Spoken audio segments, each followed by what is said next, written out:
Na última videoaula, nós vimos que o equilíbrio de longo prazo de um mercado competitivo tem várias propriedades interessantes. Uma delas é que o lucro econômico em cada empresa é zero. Então, em mercados competitivos, nós não precisamos nos preocupar com capitalistas gananciosos se aproveitando de consumidores indefesos. Segundo, cada unidade do bem é produzida ao menor custo por unidade tecnologicamente factível. E não para por aí. Agora, nós vamos mostrar que em mercados competitivos, o benefício dos participantes do mercado como um todo é maximizado. Para isso, vamos considerar um exemplo. Imagine o mercado de uma planta decorativa em uma certa localidade. Suponha que essas são as curvas de demanda e oferta e 220 é o preço de equilíbrio nesse mercado.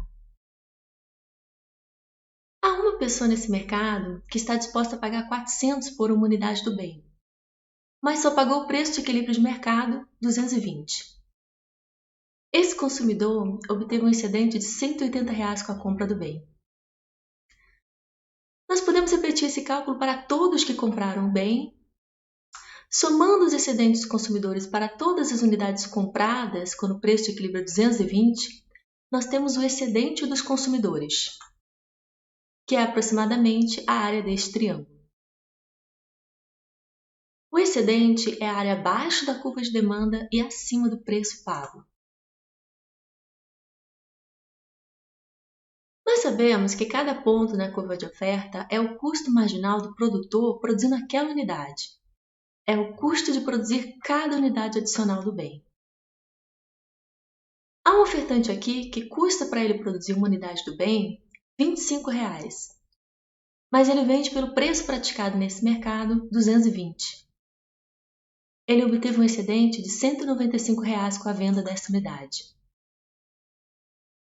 Nós podemos repetir esse cálculo para todas as unidades vendidas nesse mercado e somando o excedente dos produtores para todas as unidades vendidas, quando o preço de equilíbrio é 220, nós temos o excedente dos produtores, que é aproximadamente esta área. Somando o excedente dos consumidores e produtores, nós temos o excedente total neste mercado. Eu quero mostrar que a quantidade de equilíbrio maximiza o excedente total neste mercado. Qualquer outra quantidade gera um excedente total menor. Imagine que por algum motivo a quantidade total transacionada neste mercado é menor do que a quantidade de equilíbrio 16. Por exemplo, 9 unidades. Neste caso, custaria para produzir uma unidade adicional R$ 140. E há alguém disposto a pagar mais do que isso por essa unidade. Por exemplo, R$ 290. Se essa unidade fosse produzida e esses indivíduos transacionassem a um preço entre 290 e 140, o excedente total nesse mercado aumentaria em R$ 150. Para qualquer quantidade menor do que 16, há indivíduos dispostos a pagar mais por uma unidade do bem do que custaria para produzi-la. O excedente total neste mercado poderia aumentar se aumentássemos a produção. Agora vamos considerar uma quantidade maior do que a quantidade de equilíbrio, por exemplo, 22. O custo de se produzir a 22ª unidade foi de R$ 300, enquanto a 22ª maior disposição a pagar pelo bem é somente R$ 150. O valor dessa unidade para esse consumidor é R$ 150, enquanto custou para produzir essa unidade R$ 300. A produção dessa unidade gerou um excedente negativo de R$ 150. Para quantidades acima de 16, o custo de produção de cada unidade extra supera o valor dessas unidades para os consumidores. Ela gera um excedente negativo. O excedente total seria maior se essas unidades não fossem produzidas. Nós mostramos que para qualquer quantidade diferente da quantidade de equilíbrio, o excedente total é menor. Logo, a quantidade de equilíbrio maximiza o excedente total do mercado. A quantidade que maximiza o excedente total, em que todos os possíveis ganhos de troca neste mercado são explorados, nós chamamos de quantidade eficiente. No caso de um mercado competitivo, sem nenhuma falha, é a quantidade de equilíbrio. Curiosamente, os indivíduos perseguindo seus interesses pessoais acabam maximizando o benefício líquido total da sociedade com este mercado. É surpreendente. As escolhas descentralizadas de indivíduos egoístas buscando seus próprios interesses acabam construindo um resultado final com propriedades muito desejáveis do ponto de vista da sociedade como um todo. É tudo tão perfeito que é quase como se houvesse uma mão invisível coordenando tudo isso. Como coloca Adam Smith na sua famosa obra A Riqueza das Nações, não é da benevolência do açougueiro, do cervejeiro ou do padeiro que esperamos o nosso jantar, mas da consideração que eles têm pelos seus próprios interesses. Cada indivíduo não pensa senão no seu próprio ganho e é conduzido por uma mão invisível a promover o interesse da sociedade. Obviamente, há os mercados que não são competitivos ou em que há algum empecilho, e isso pode gerar algumas falhas no funcionamento eficiente dos mercados. Como nós veremos nos próximos vídeos, a correção frequentemente envolve uma tentativa de nos aproximarmos das condições do mercado competitivo.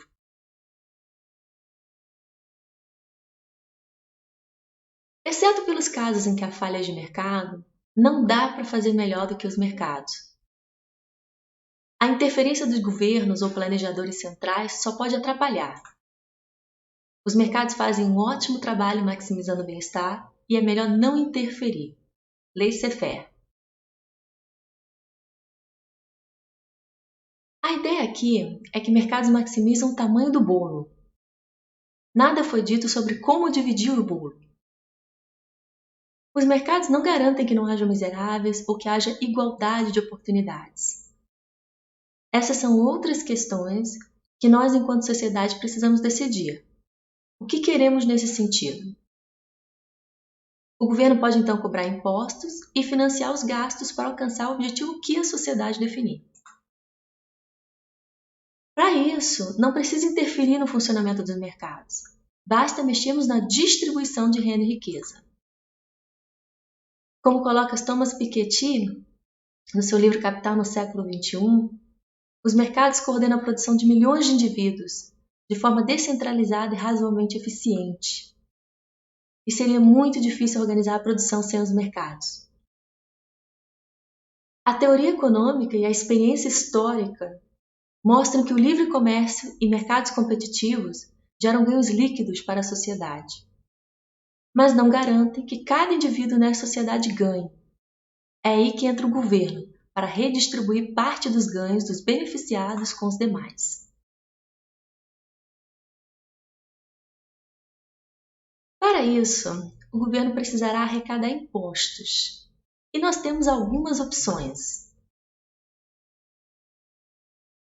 No caso do Brasil, 45% da arrecadação vem dos impostos sobre o consumo, de acordo com uma reportagem do jornal Globo.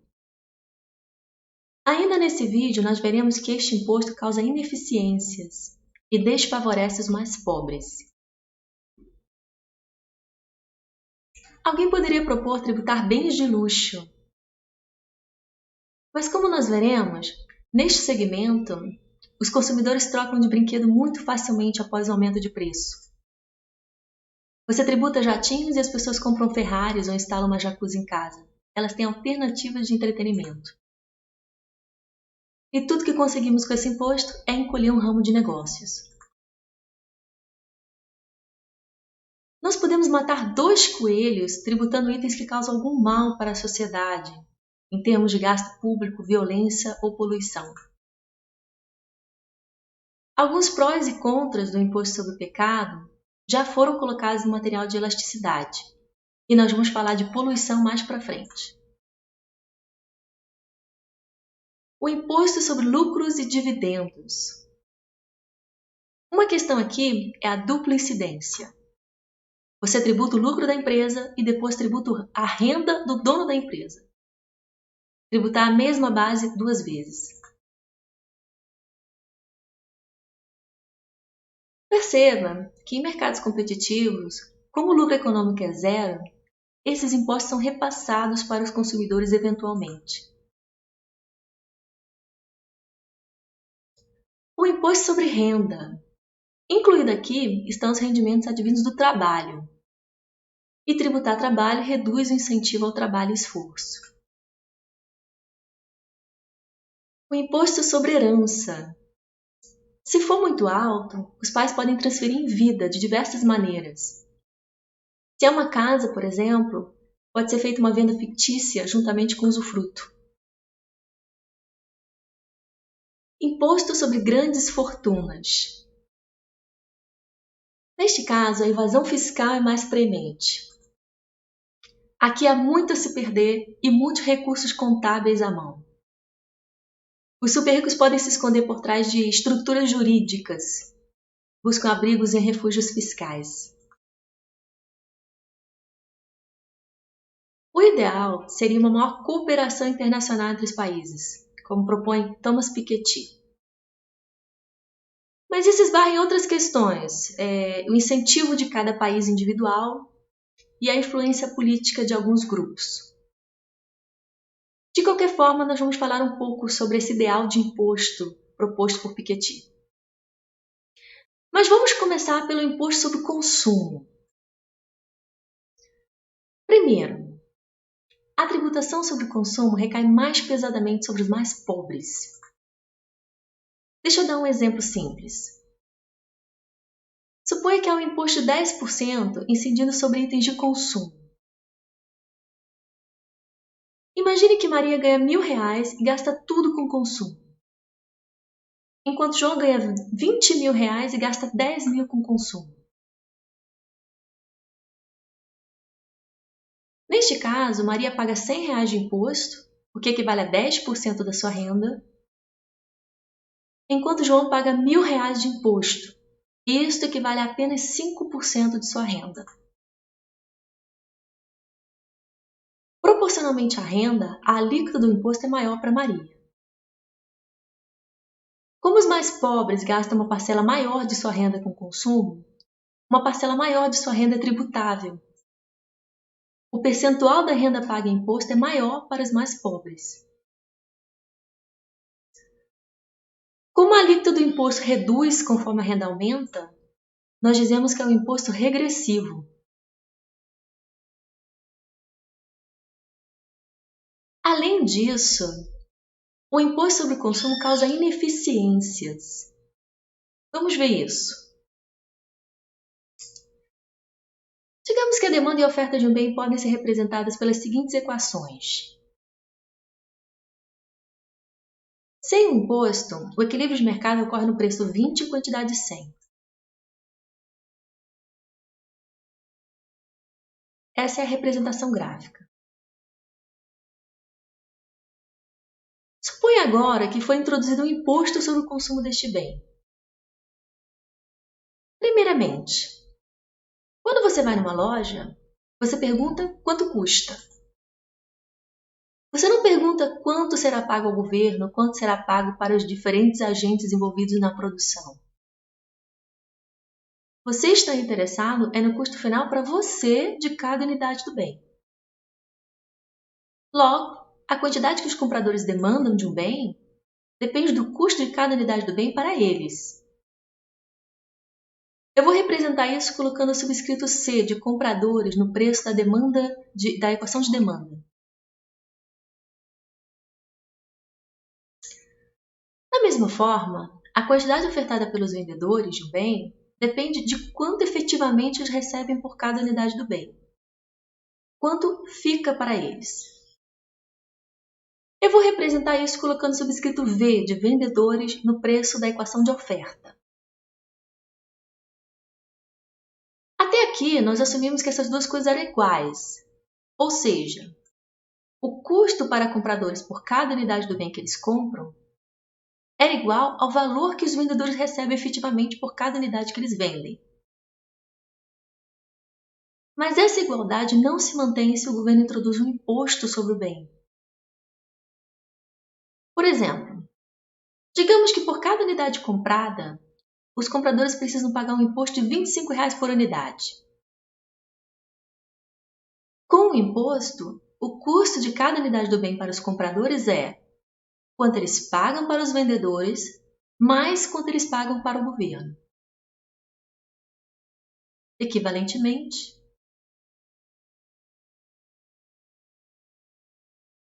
o imposto desestimula o consumo do bem e a demanda cairá. Quanto exatamente? Considere um ponto qualquer na curva de demanda original, por exemplo, o ponto 50-40. Este ponto nos informa que os compradores irão comprar 50 unidades do bem se o custo de cada unidade para eles é 40. Com o imposto de R$ 25, os compradores só irão comprar 50 unidades do bem se o preço que eles pagam aos vendedores é 15. Só assim, o custo por cada unidade para os compradores é 40. E aí eles querem comprar 50 unidades. Repetindo isso para cada ponto nesta curva, temos que a curva de demanda se desloca para baixo em R$ 25, o valor do imposto.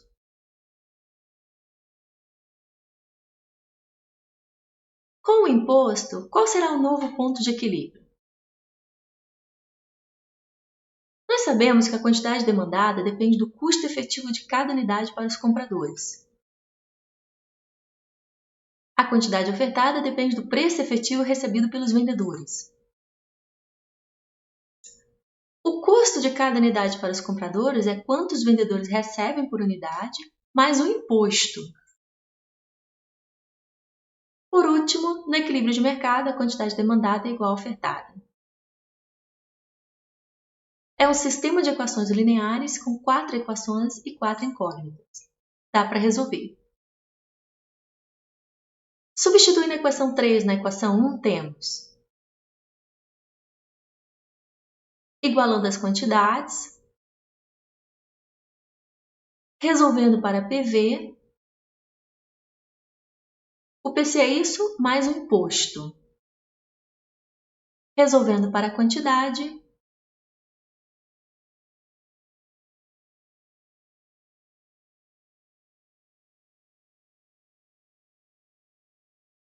antes do imposto, o ponto de equilíbrio era no preço 20 e quantidade 100. Com o imposto, o novo equilíbrio se dá no preço 15 e quantidade 50. A quantidade é menor. O preço nas prateleiras também é menor. Mas isso é só o que os vendedores recebem por unidade. O custo por unidade para os compradores é os R$ 15 que eles pagam aos vendedores, mais os 25 que eles pagam ao governo. 40. Antes do imposto, os compradores pagavam R$ 20 por unidade. Com o imposto, eles pagam 40. O preço para eles aumentou em R$ 20. Os vendedores recebiam R$ 20, agora recebem 15. Neste exemplo, dos R$ 25 de imposto, R$ 5 são pagos pelos vendedores, no sentido de que esta é a redução no preço por unidade para eles. E o restante, R$ 20, são pagos pelos compradores. Resumindo, o imposto reduz o tamanho do mercado, a quantidade de equilíbrio cai. Com o imposto, os compradores pagam mais e os vendedores recebem menos. Ou seja, a carga tributária é paga em parte pelos compradores e em parte pelos vendedores. Neste exemplo, em teoria, o imposto recai sobre os compradores. Eles são os agentes tributados. Mas na prática, o imposto será pago em parte pelos compradores e em parte pelos vendedores. Faria alguma diferença se o imposto recaísse sobre os vendedores? Vamos analisar. Neste caso, quanto os vendedores efetivamente recebem por unidade vendida, quanto fica para eles no final das contas, é quanto os compradores pagam por unidade comprada, menos o imposto que eles pagam ao governo. Usando a nossa notação, com o imposto recaindo sobre os vendedores, qual será o novo equilíbrio? A quantidade demandada depende do custo de cada unidade para os compradores. A quantidade ofertada depende do valor efetivamente recebido pelos vendedores. O valor efetivamente recebido pelos vendedores é quanto os compradores pagam menos o que eles pagam ao governo. No equilíbrio, a quantidade demandada é igual à ofertada. Perceba que eu posso reorganizar os termos da equação 3 assim. Mantendo as demais equações. Mas esse é o mesmo sistema de equações que nós resolvemos no caso do imposto recaindo sobre os compradores.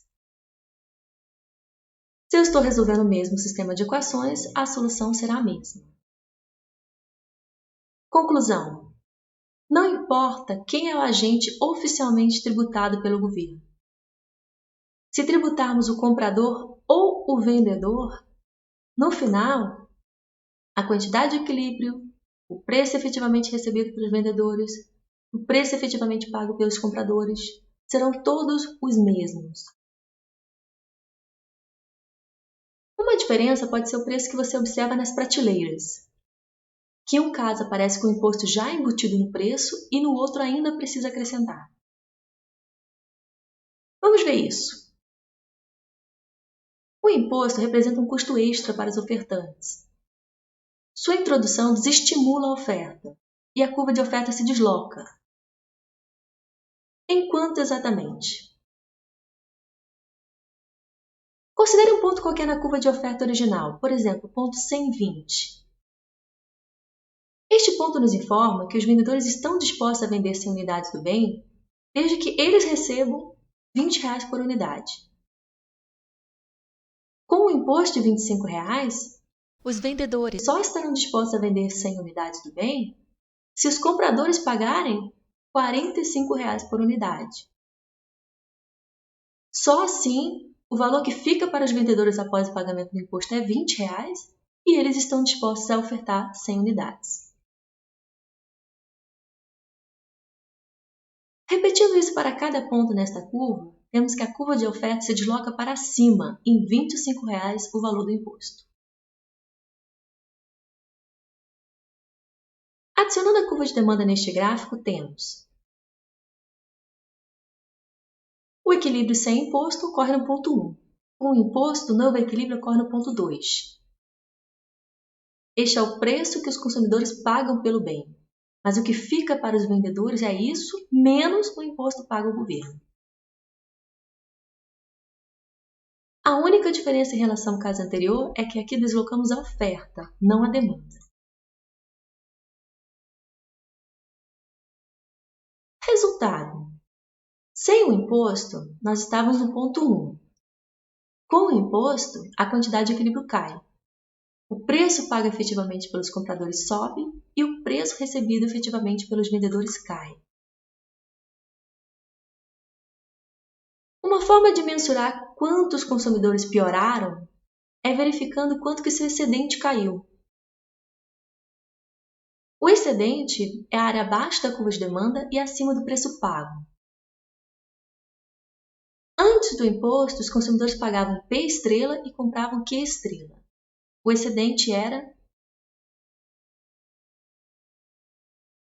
Com o imposto, o preço que os compradores pagam efetivamente é PC. A curva de demanda continua representando o valor total máximo que eles estão dispostos a pagar por cada unidade do bem. Com o imposto, o excedente agora é esta área. Foi reduzido na área A e C.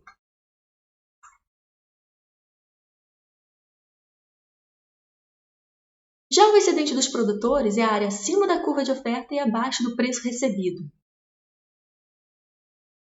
Antes do imposto era a área. Com o imposto, o preço que os vendedores recebem efetivamente é PV. A curva de oferta continua refletindo o custo de produção de cada unidade do bem. Com o imposto, o excedente agora é esta área. Foi reduzido na área B e D. Como nós vimos, os consumidores perdem a área A e C. Mas o governo obtém uma arrecadação com o imposto, que é o imposto por unidade vezes a quantidade total transacionada neste mercado, o que é equivalente à área A mais B. Perceba que as áreas C e D foram áreas que alguém perdeu, mas ninguém ganhou. É uma perda líquida que o imposto criou. É a variação no excedente total considerando todos os agentes envolvidos. Nós chamamos esta área de peso morto. Sempre que por algum motivo a quantidade produzida no mercado não é a quantidade que maximiza o excedente total, nós teremos um peso morto.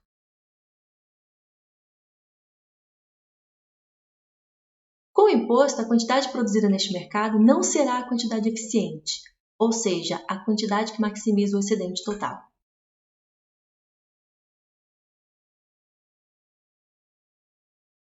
No nosso exemplo, dos R$ 25,00 de imposto por unidade, 20 foram pagos pelos consumidores e 5 foram pagos pelos vendedores.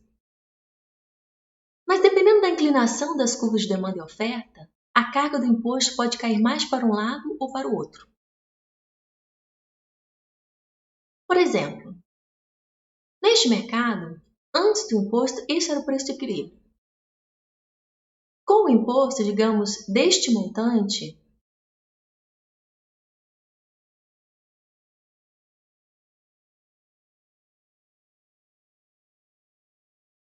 este é o preço que os vendedores efetivamente recebem.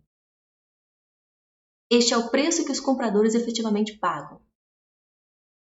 E esta é a parcela do imposto paga pelos compradores.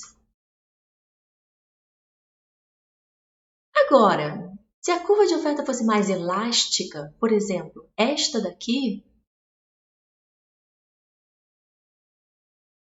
com o mesmo imposto, a parcela que agora é paga pelos consumidores é maior.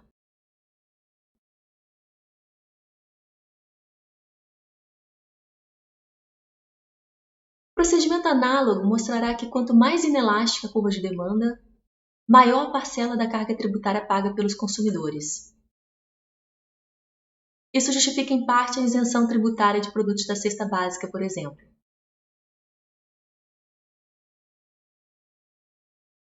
Mas essas são análises de curto prazo.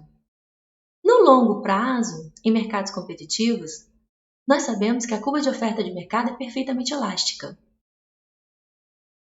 Por exemplo, suponha que esta é a curva de oferta de longo prazo de um bem em um mercado competitivo. Suponha que esta é a curva de demanda. O equilíbrio de longo prazo sem imposto se dá no ponto 1, e esta é a quantidade de equilíbrio.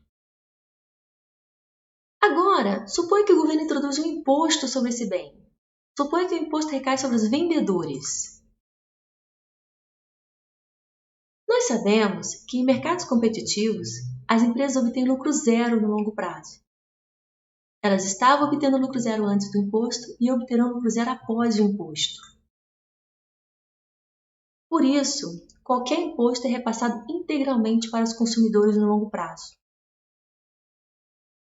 A curva de oferta de longo prazo se deslocará para cima, em exatamente o montante do imposto. O novo equilíbrio se dá no ponto 2, e esta é a nova quantidade de equilíbrio. Este é o preço que os compradores pagam por unidade, mas o que fica para os produtores é isso menos o imposto que eles pagam ao governo. Neste gráfico, eu tentei desenhar uma curva de demanda mais elástica, ao invés de uma demanda mais inelástica. Isso porque eu queria representar o caso de um bem de luxo. Um bem de luxo, além de não ser um bem essencial, pode ser facilmente substituído por outro bem de luxo.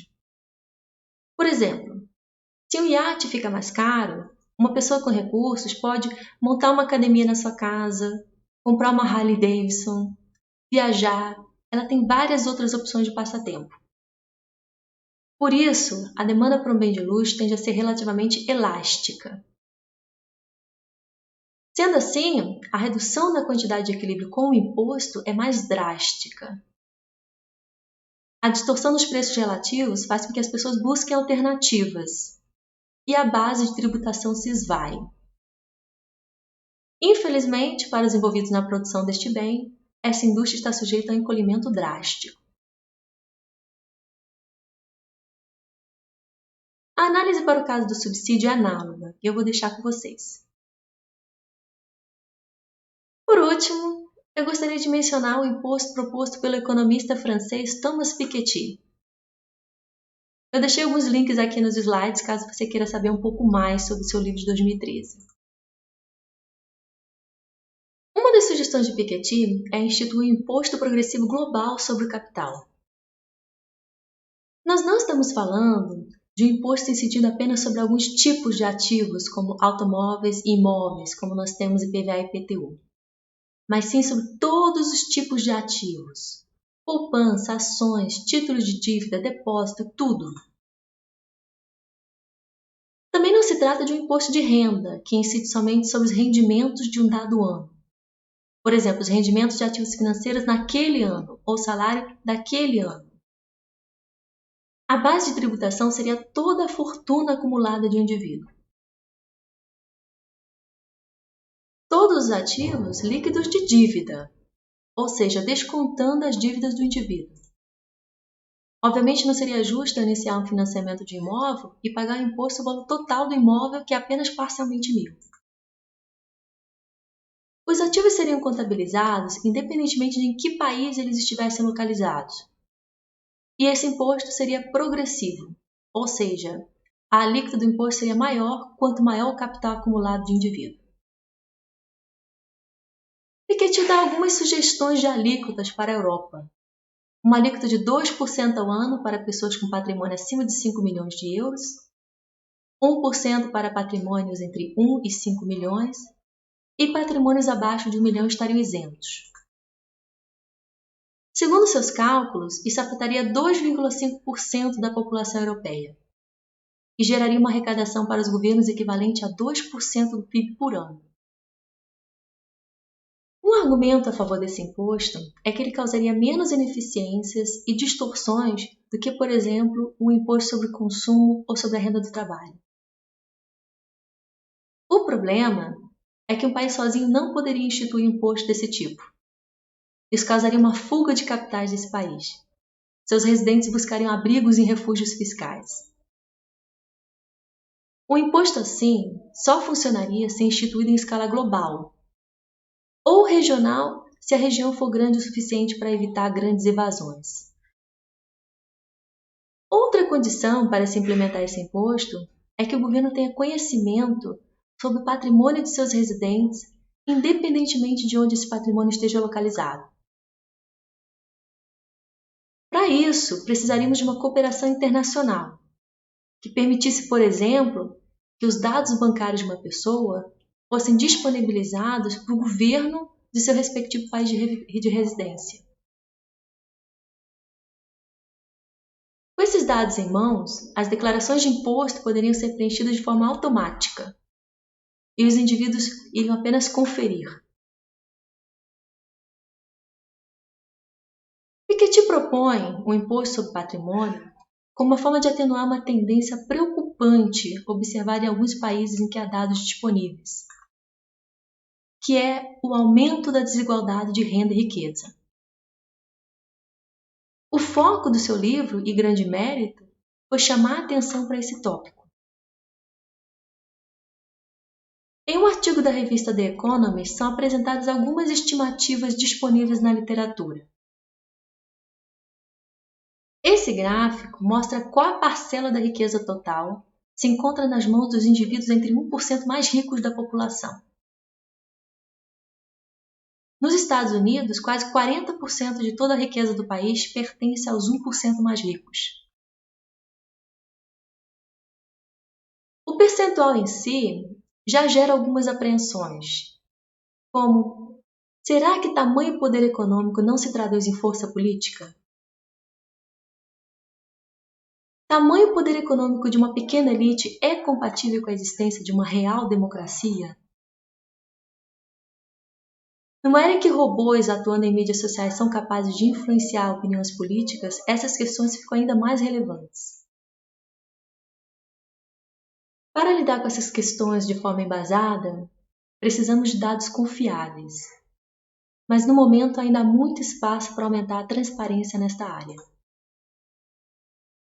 De fato, talvez a desproporcional influência política de um pequeno grupo já tenha se revelado em episódio recente. Alguns anos depois da crise financeira de 2009, ficou claro que o governo americano utilizou dinheiro público para pagar as perdas do sistema financeiro. Com o bailout, o governo comprou títulos podres de instituições prestes a falir e proveu o crédito que precisavam para passar pela crise. Sem isso, havia o risco de falência em cascata, que culminaria no colapso do sistema financeiro, o chamado risco sistêmico. Evitar o que teria sido uma catástrofe mundial é muito razoável, mas esperava-se que os culpados pela crise seriam punidos, pelo menos financeiramente. Tem um experimento que expressa muito bem o sentimento sobre o ocorrido. Deixa eu mostrar para vocês. And we did that originally with capuchin monkeys, and I'm going to show you the first experiment that we did. It has now been done with dogs, and with birds, and with chimpanzees, but with Sarah Brosnan we started out with capuchin monkeys. So what we did is we put two capuchin monkeys side by side. Again, these animals, they live in a group, they know each other, we take them out of the group, put them in a test chamber. And there's a very simple task that they need to do. And if you give both of them cucumber, for the task, the two monkeys side by side, they're perfectly willing to do this 25 times in a row. So cucumber, even though it's really only water in my opinion, but cucumber is perfectly fine for them. Now if you give the partner grapes, the food preferences of my capuchin monkeys correspond exactly with the prices in the supermarket. And so if you give them grapes, it's a far better food, then you create inequity between them. So that's the experiment we did. Recently, we videotaped it with new monkeys who had never done the task, thinking that maybe they would have a stronger reaction, and that turned out to be right. The one on the left is the monkey who gets cucumber. The one on the right is the one who gets grapes. The one who gets cucumber, note that the first piece of cucumber is perfectly fine. The first piece she eats. Then she sees the other one getting grape, and you will see what happens. So she gives a rock to us, that's the task. And we give her a piece of cucumber and she eats it. The other one needs to give a rock to us. And that's what she does. And she gets a grape. And she eats it. The other one sees that. She gives a rock to us now, gets again cucumber.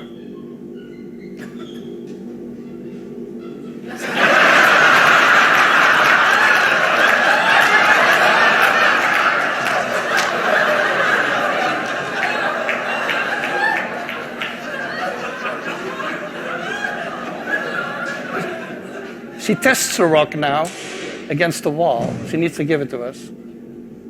And she gets cucumber again.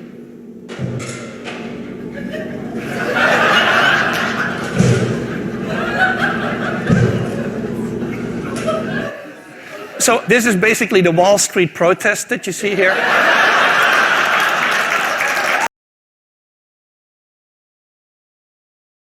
A questão é muito mais problemática se houver uma tendência de aumento da desigualdade, o que é o caso de alguns países em que há dados disponíveis. Onde isso vai parar? Vamos regredir para uma sociedade do tipo retratada por Jane Austen, em que 99% da população vive na pobreza e sem nenhuma perspectiva? Segundo Piketty, o imposto sobre patrimônio poderia ser uma das formas de lidar com essa questão.